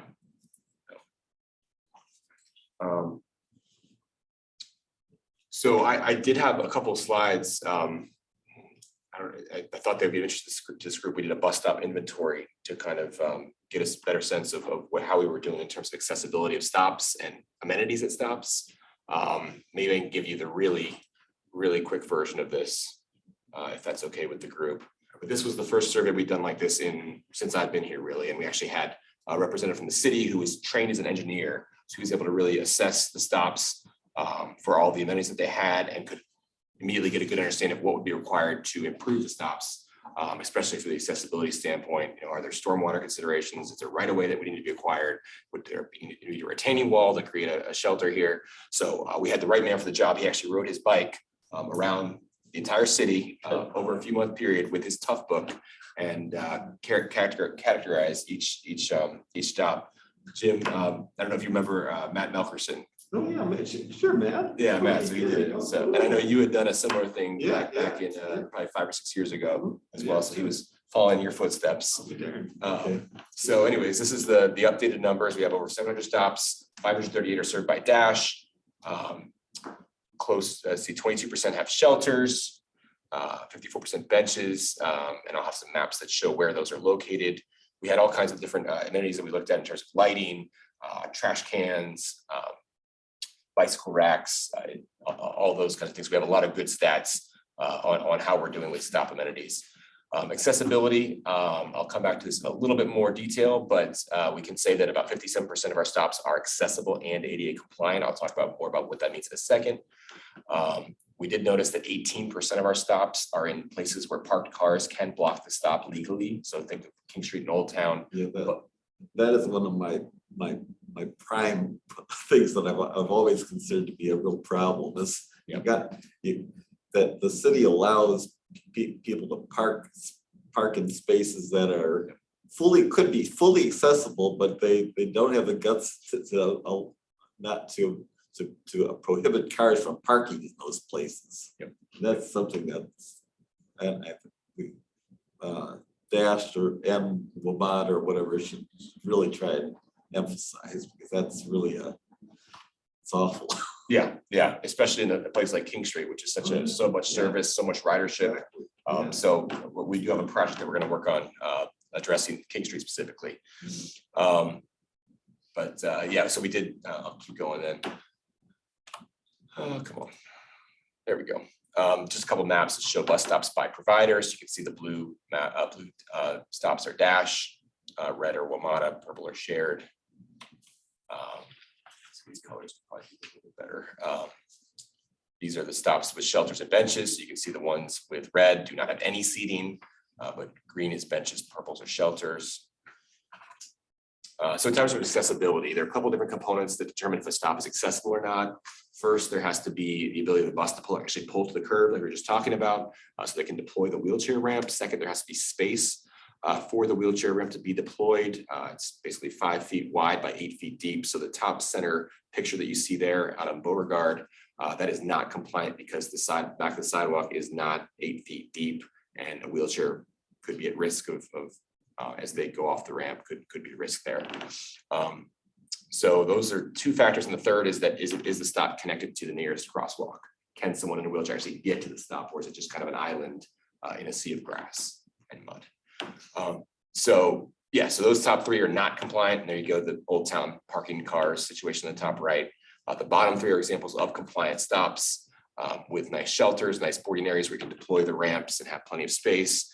The bottom one on the left is at Howard Street. And that's actually just one I wanted to include as to show that it doesn't take that much to make something ADA compliant. You can really just fill in the planter strip like that. As long as you have the 5 feet wide by 8 feet deep, it meets the minimum requirements. So those are the what we're talking about when we talk about accessibility. Are we gonna fix those? That's where I'm going. So 57% are compliant. You can see those are spread pretty evenly around the city. These are the non-compliant ones, and the colors are based on the difficulty with which we would have to bring them up to standard. So the green ones are 46 stops that our engineer determined would be relatively easy to bring up to compliance. Maybe that's just a parking removal or a small concrete, a splotch of concrete that we have to put in.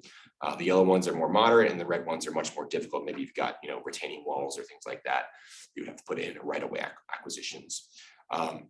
And I would note that Old Town, King Street, as we're talking about, those are all yellow. A lot of those are parking removals, but also you want to have curb extensions to kind of bring the curb out. So those are yellow. We listed those there.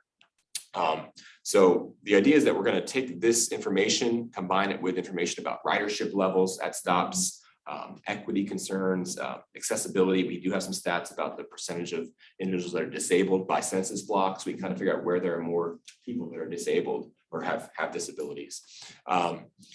And with that, we can kind of create a prioritization list to really determine where we want to invest when we get funding, which is always a question. When we get funding, where would we want to invest first? So that's what staff is working on right now.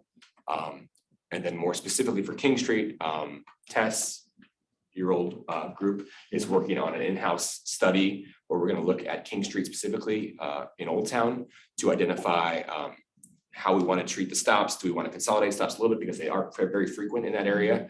And it's easier to kind of, if you consolidate a little bit, you can invest more in those stops and the improvements that we want to make. So that's an important part of it, but also the amenities that they have, and then accessibility along that stretch. So how do we make the stops much more useful, much safer, and more accessible? So that's kind of the chief focus, at least for FY24, is King Street. But we are going to continue to expand in other areas, as I've mentioned, and we also have an ongoing citywide project to add bus shelters across the city. Any questions on those? Really excited about this bus stop. I think I'd say we're doing okay. We have a lot of room for improvement in terms of accessibility and amenities. I'm sorry, can you just go back one slide to the, yeah, thanks. Okay, thanks. Does Arlington keep stats like this just for compare and contrast, like what their percentages are? We don't have those stats from them. Yeah, unfortunately not. We'll be able to ask them though. Good to have a comparison point. Be interesting. Yeah. So what, and what's the goal? Is there a gold standard? Yeah. Are we leaving the gold standard? In terms of the funding, this is TNES, city staff funding to fix this. Right, so the city is responsible for maintaining and improving bus stops. And you're aware of this legislation that would allow trip funding to be used. Yep. That's a good, really good point. Is it expensive to remove a bus stop? So like if you talk about consolidation, No, but obviously want to be careful about accessibility. People having to walk farther, making sure that we understand the impact before we do that. So because actually, I guess on King Street too, there's not even really sheltered or many sheltered, I guess, bus stops. It's really just. right, there's none. Yeah, exactly. One of the most clever things I saw is there's a church I'm familiar with down the street that they were doing a massive renovation, Manual Lutheran, and part of the deal was for their plans to be approved was they had to renovate the bus stop, which put a little retaining wall. I mean, it was super expensive, don't get me wrong, but it was really effective though. It's a super stop now. It used to be the mud example. Yeah. But that was creative, I thought. What? And good on the city for being creative with Right. that, because you don't always have to just throw cash at it. You can also throw some innovation at it too, so. Yeah, and quite honestly, that's the best way that we have really to get stop improvements right now. Is so we're looped in the development process of just an existing bus stop on their property or near their property. Yeah. I mean, we're always asking for shelters and It's brilliant. improvements. It's So brilliant. yeah. I had a question. Is there a pattern in Old Town for where those bus stops are? There's so many poles along King Street. And I don't want to take up a lot of time, but it's really hard for me to find the bus stops. And I'm wondering if they're like every corner or every 2 blocks or where are they? So there is not a pattern. It's kind of how they've developed over time and to make it worse. Some of them are trolley only stops, some of them are dash only. There's a few, there's not many, but there's a few that are only one or the other.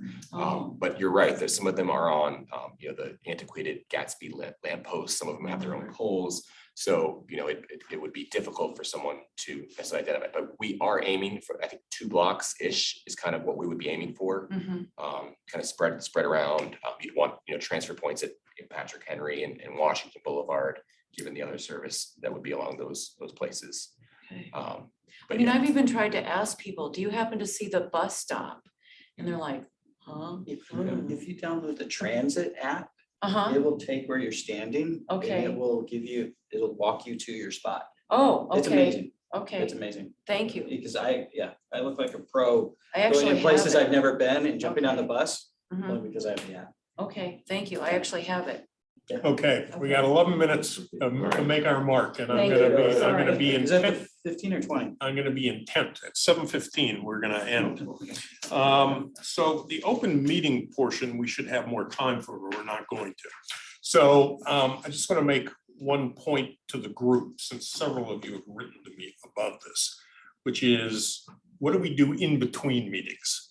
So Martin, you even mentioned that to me in a note recently, which is you had some ideas percolating amongst the staff about how better to utilize us in between our meetings. So I just want to put it out as an idea right now, not to debate, not to discuss at any length, but that was part of the charter for this group, was to be active. Jim, I noticed, I do a little bit of it too. Some of you, Jim D as opposed to Jim M. Clear here. We repost frequently or comment on transportation issues on Twitter. I notice a lot. I encourage the rest of you too to think about social media in some way to promote some of the things that are going on with Dash. That's a sort of low hanging fruit one. Engagement with whatever your local civic association is or other means to get things out. But I'm open to other ideas. Please feel free to email me specific ideas. And Martin and I will put our heads together along with Josh and others and we'll see what we can do there. Members, the new rules that we don't have in front of us today, but actually expanded the number of members on this group intentionally. I would say to you, we're still looking for a good Latina or Latino member to represent that community. Women in particular, but women of color in quite specific terms would be useful members. And we're still after all this time, haven't found our student member, although Jim originally did, and then Abdul was gonna help us, and then he didn't, and for a variety of reasons. We still need student representation, I think, on here as well. Could I ask that, only because I'm so closely tied with Alexandria High School? Yes. I mean, is there a requirement, like an age requirement you're targeting, like No, just a student? just a student member, I'll throw it out there. you know, it's, you There's only know, 5,000 kids over there. Yeah, I know, and- Somebody wants. to and do they're that. always looking for credit for doing something Absolutely. civic thing, so it would be useful if we can I'll find try and take that as. do that find also. somebody. Yeah. All right, thank you. The last thing we should send around a poll, because July we recognized was gonna come in the 4th of July holiday thing. So we talked about going to the next week of July, which I know is also vacation time as well for a lot of people. So I will send a little poll around, maybe looking at like the 12th, 13th of July as a possibility. That's a Wednesday or a Thursday of that week for a possibility to see how many people we can round up for our summer meeting. Okay, so we'll do that. Now, that leaves you exactly 8 minutes, Yvette, to go over the Duke Street ERT update with Jim. Sure. I guess we can take a step back and look at the timeline of Duke Street BRT. Since last time we spoke, we had a February meeting and a March meeting, and we have 2 more meetings ahead of us, in April and May, and that should be it, regular scheduled meeting. So we're coming up to an end here. In the February meeting, we talked extensively about the curb features. And curb features, we meant, sidewalks, buffers, landscaping, tree canopies, stormwater treatment, etc. So consultants have looked at which side of the Duke Street will be most receptive to end-to-end biking facilities. And it seems like the north side will be a better candidate because there's more space. That is not to say that the south side won't see any improvements. So the general idea is when there is room, we'll try to have a cycle track and a sidewalk to separate the cyclists and the pedestrians. When there's space constraint, we can use a shared use path, meaning that bicycles and pedestrians will use the same space. And there's a concept called Woolnerf. It's a shared street area that's being considered for some residential service road locations. So the advisory group need to, with the timeline in mind, only 2 meetings away from sunsetting, we need to consider the trade-off due to the existing footprints of Duke Street in our recommendation to the city council, and what that entails in terms of curb features. For example, do we want a separate bicycle, scooter space and walking space, and have less green space, versus do we want more green space but have a shared biking and walking lane? It's trade-offs of some sort. And I would like to share my screen briefly so that you know what a good reference PDF will look like. This is the Duke Street in Motion website, and there's a link called curb feature, and it leads to a PDF where I think this is a very good summary of what the consultants have arrived at so far. And it's broken down by segment, and you will see what the color coded, the shared path, the cycle track plus sidewalk, and potential Woolnerf shared street location. Obviously, we would need to look at the end-to-end concept in the April and May meetings to finalize and have a better understanding of what the footprints will look like. But the general idea is there will be trade-offs. So in the March meeting, the project team presented some updated designs to the advisory group, and it's still on the Duke Street in Motion homepage. You will see 2 concepts, Concept A and Concept B. These are preliminary concepts that circulated prior to the April and May meeting, where we dive into more details. In the April and May meeting, we will also know what's the dollar impact of different concepts. So we'll make, the advisory will make more informed decisions. In the March meeting, we also looked at potentially drafting some templates for the recommendation to the city council, so we're not starting from scratch.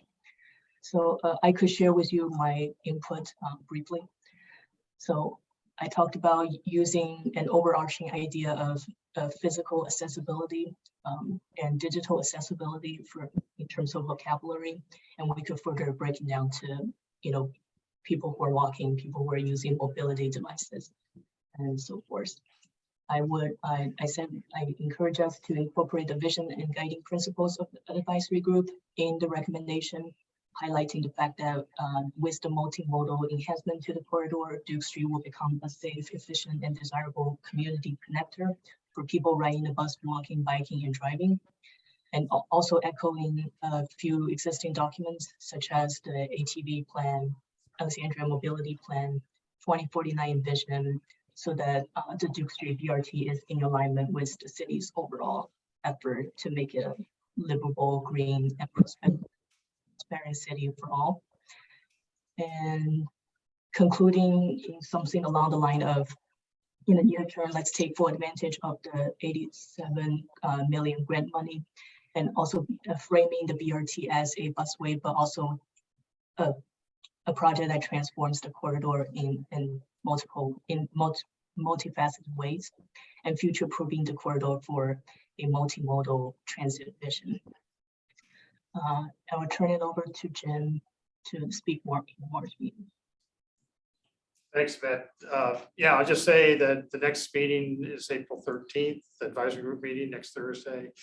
The city has indicated they will publish in advance of that meeting the refined concepts A and B and the results of an analysis, including bus transit times and vehicle transit times, and then open it up as of the 13th for public feedback for about 3 or 4 weeks on those two concepts. Boards and commissions in May, and go to city council at the end of June. That's all I have. Comments, questions for either Yvette or Jim?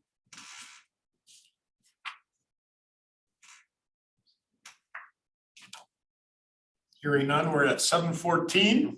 Do I have a motion to adjourn? So moved. Second, Second. all in favor? Event for your benefit.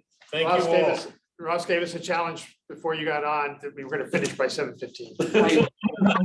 Does anyone mind if I get a picture for a LinkedIn post? Before? I was gonna say something about electric vehicles.